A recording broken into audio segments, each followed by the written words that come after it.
गुरुदेव, आपने एक लाइव में एक प्रवचन में आपने दशम देशना की बात की है। ये दशम देशना क्या होती है, कृपया इस पर प्रकाश डालें।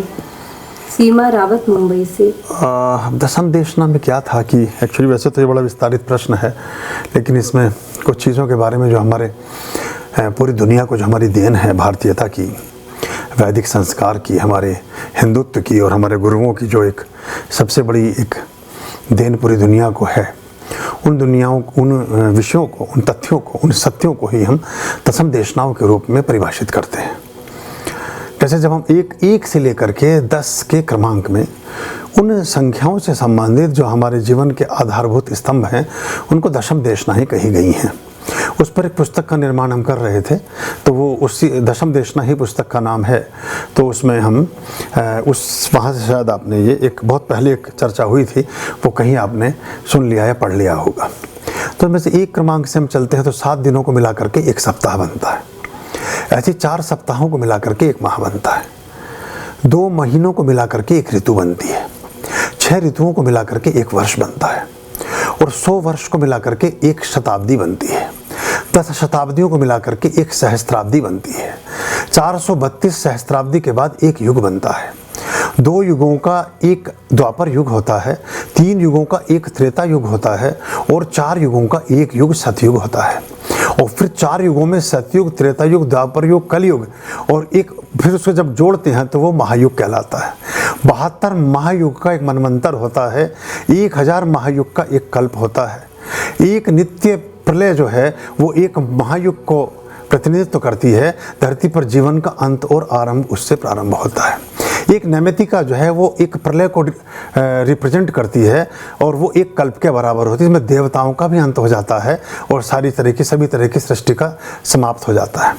महालय 730 कल्प का होता है, जिसमें ब्रह्मा का भी अंत हो जाता है और पुनश्च उनका जन्म होता है। तो ऐसा करके ये हम एक दिशा में जाते हैं। एक अंक पूरा हुआ। ऐसे 2 लिंग हैं, एक नर है, दूसरा लिंग जो है नारी है। 2 लिंग हैं, नर और नारी। 2 पक्ष हैं, शुक्ल पक्ष, कृष्ण पक्ष। 2 पूजा हैं, वैदिकी और तांत्रिकी, पूर्णाक्त जो हम जिसको पूर्णाक्त के रूप में मानते हैं। 2 अयन है, उत्तरायण और दक्षिणायन। 3 देव हैं, ब्रह्मा, विष्णु और महेश। 3 ही देवियां हैं, महासरस्वती, महालक्ष्मी, महागौरी। 3 लोक हैं, पृथ्वी, आकाश और पाताल। 3 ही गुण हैं, सत्वगुण, रजोगुण और तमोगुण। 3 ही स्थिति हैं, ठोस, द्रव्य और वायु। 3 ही स्तर हैं, प्रारंभ, मध्य और अंत। 3 ही पड़ाव हैं, बचपन, जवानी और बुढ़ापा। तो जब ये आपका मुझे प्रश्न मिला तो छोटा सा नोट मैंने एक बना कर रखा था, तो मैं उसी के हिसाब से आपको संक्षेप में बता रहा हूँ। वैसे तो इस पर पूरा एक विस्तार से हम कभी बात करेंगे, क्योंकि एक विषय पर ही पूरा एक अंग बनना चाहिए। 3 रचनाएं हैं, देव, दानव और मानव। 3 अवस्थाएं हैं, जागृत, मृत और बेहोशी। 3 काल हैं, भूत, भविष्य और वर्तमान। 3 ही नाड़ियां हैं, ईड़ा, पिंगला और सुषुम्ना। 3 ही संध्याएं हैं, प्रातः काल, मध्याह्न काल और सायंकाल। 3 शक्तियां हैं, इच्छा शक्ति, ज्ञान शक्ति और क्रिया शक्ति। 4 धाम हैं, बद्रीनाथ, जगन्नाथपुरी, रामेश्वरम और द्वारका। 4 मुनि हैं, सनत, सनातन, सनंत और सनत कुमार। 4 वर्ण हैं, ब्राह्मण, क्षत्रिय, वैश्य और शूद्र।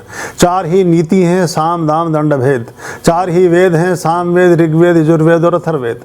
4 स्त्रियां हैं, माता, पत्नी, बहन और पुत्री। 4 युग हैं, सतयुग, त्रेता युग, द्वापर युग, कलयुग।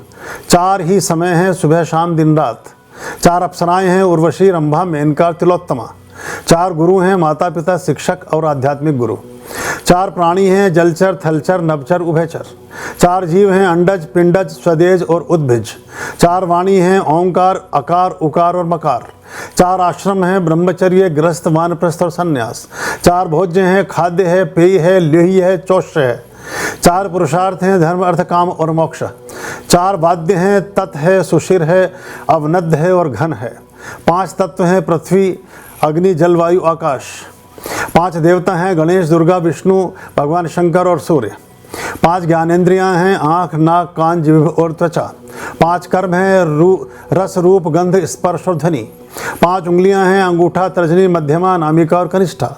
5 पूजा के उपचार हैं, गंध, पुष्प, धूप, दीप, नैवेद्य।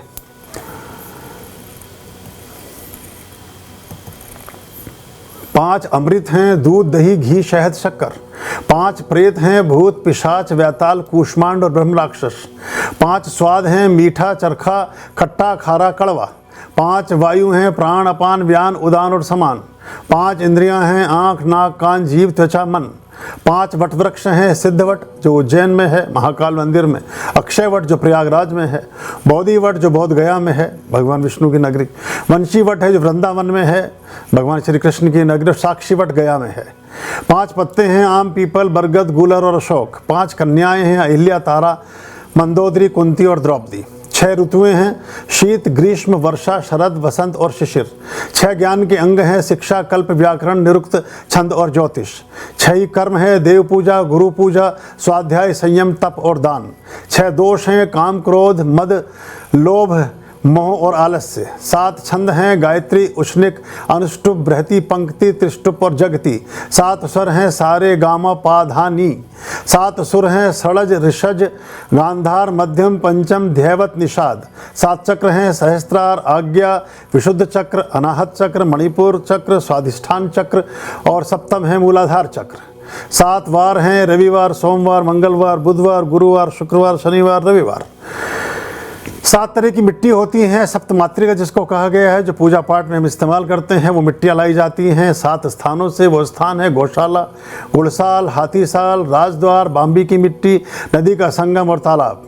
7 महाद्वीप हैं, जम्बूद्वीप जो एशिया में है, लक्षद्वीप, शामली द्वीप, कुशद्वीप, कौंचद्वीप, शाकद्वीप और पुष्कर द्वीप। 7 ऋषि हैं, वशिष्ठ हैं, विश्वामित्र, कण्व हैं, भारद्वाज हैं, अत्रि हैं, वामदेव हैं, शौनक हैं। शौनक जिन्होंने वेदों के बारे में सबसे बड़ा काम शौनक का ही है। और हमारे 7 जो आचार्य हैं वो हैं वशिष्ठ हैं, कश्यप हैं, अत्रि हैं, जमदग्नि हैं, गौतम, विश्वामित्र और भारद्वाज। 7 धातु हैं जो शरीर जिससे निर्मित होता है, हमारे पूरे जीवन का चापच है जिससे चलता है, रस है, रक्त है, मांस है, मेद है, मज्जा है, अस्थि है, वीर्य है। 7 रंग हैं, बैंगनी, जामुनी, नीला, हरा, पीला, नारंगी, लाल। 7 पाताल हैं, अतल है, वितल है, सुतल है, तलातल है, महातल है, रसातल है। 7 ही पुरियाँ हैं, मथुरा है, हरिद्वार है, काशी है, अयोध्या है, उज्जैन है, द्वारका है, कांची है। 7 ही हमारे अनाज हैं, धान्य जिसको हम बोलते हैं, सप्तधान्य जिनको कहा गया है। इसमें उड़द है, गेहूं है, चना है, चावल है, जौ है, मूंग है, बाजरा है। 8 प्रकार की मातृकाएँ हैं, ब्राह्मी, वैष्णवी, माहेश्वरी, कौमारी, ऐन्द्री और वाराही, नारसिंगी, चामुंडा। 8 प्रकार की लक्ष्मी हैं, आदि लक्ष्मी, धनलक्ष्मी, धान्य लक्ष्मी, गजलक्ष्मी, संतान लक्ष्मी, वीर लक्ष्मी, विजय लक्ष्मी, विद्या लक्ष्मी। 8 प्रकार के वसु हैं, अप है, ध्रुव है, सोम है, धर है, अनिल है, अनल है, प्रत्युष है, प्रभास है।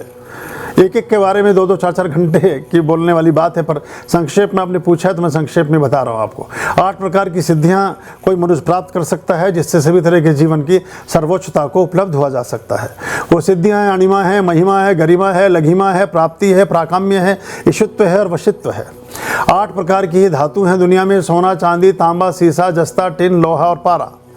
9 प्रकार की देवियां हैं, शैलपुत्री, ब्रह्मचारिणी, चंद्रघंटा, कूष्मांडा, स्कंदमाता, कात्यायनी, कालरात्रि, महागौरी और सिद्धिदात्री। 9 प्रकार के ग्रह हैं, सूर्य, चंद्रमा, मंगल, बुध, गुरु, शुक्र, शनि, राहु, केतु। 9 प्रकार के रत्न हैं, हीरा, पन्ना, मोती, माणिक्य, मूंगा, पुखराज, नीलम, गोमेद और लहसुनिया। 9 प्रकार की निधि हैं, पद्मनिधि, महापद्मनिधि, नीलनिधि, मुकुंदनिधि, नंदनिधि, मकरनिधि, कच्छप निधि, शंखनिधि और मिश्र निधि। 10 प्रकार की महाविद्याएं हैं, काली, तारा, षोडशी, भुवनेश्वरी, भैरवी, छिन्नमस्तिका, धूमावती, बगलामुखी, मातांगी और कमला। 10 दिशाएं हैं, पूर्व है, पश्चिम, उत्तर, दक्षिण, उनके फिर 4 समानांतर और ऊपर और नीचे, आग्नेय, नैऋत्य, वायव्य, ईशान, ऊर्ध्वगामी और अधोगामी। 10 प्रकार के दिक्पाल हैं, इंद्र है, अग्नि है, यमराज हैं, नैऋति हैं, वरुण हैं, वायुदेव हैं, कुबेर हैं, ईशान हैं, ब्रह्मा है और अनंत हैं। 10 ही अवतार हैं भगवान विष्णु को जिनके रूप में हम मानते हैं और देखते हैं। वो हैं मत्स्य हैं, कच्छप हैं, वाराह हैं, नरसिंह हैं, वामन हैं, परशुराम हैं, राम हैं, कृष्ण हैं, बुद्ध हैं और जो विशेष हैं वो कल्कि।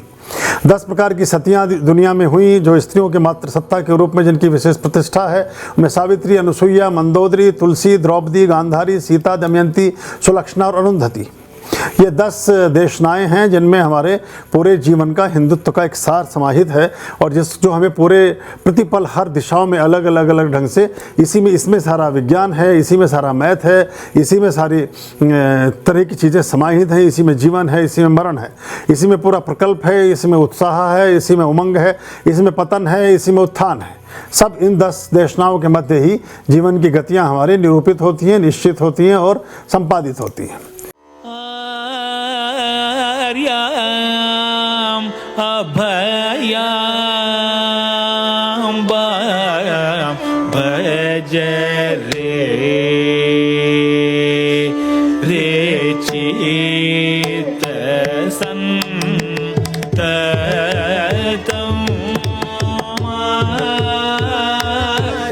मायाम् अभयाम्बा भज रे